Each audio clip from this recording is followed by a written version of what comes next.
యువతీ యువకుల స్వయంవరంకైతే రామరాజ్ ఫ్యామిలీ ఆళ్ళందరూ అయితే వస్తూ ఉంటారు. అక్కడికి అందరూ అమ్మాయిలు, ఆ పెళ్ళికొడుకులు, పెళ్ళికూతురుకి సంబంధించిన ఫ్యామిలీస్ అందరూ అక్కడికి వచ్చి అటెండ్ అవుతూ ఉంటారు. ఇక అందరూ అయితే అక్కడ కూర్చొని వాళ్ళకి కావాల్సిన లక్షణాలున్న అమ్మాయిని, అబ్బాయిని వెతుక్కోవడానికి అక్కడికి వస్తూ ఉంటారు. ఇక అదే టైంలో రామరాజు కొడుకైన చంద్రశేఖర్ అయితే ఇలా అనౌన్స్‌మెంట్ చేస్తూ ఉంటాడు. నాకు కావాల్సిన అమ్మాయి మా అమ్మ, నాన్నని తల్లిదండ్రుల్లా చూసుకోవాలి.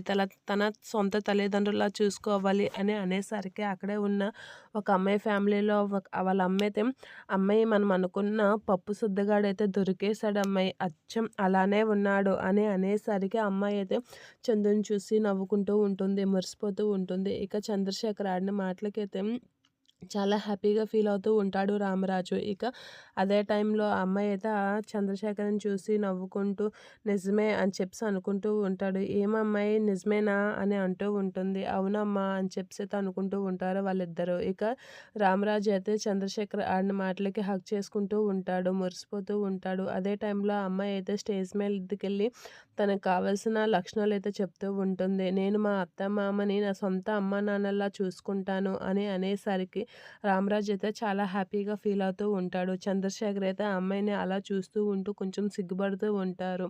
అలా అందరూ అయితే చంద్రశేఖర్‌ని అయితే యేసుకుంటూ ఉంటారు. ఇక అమ్మాయి అయితే చందు కసి అలా చూసేసరికి చందు కూడా అమ్మాయిని అలా చూస్తూ ఉండిపోతాడు.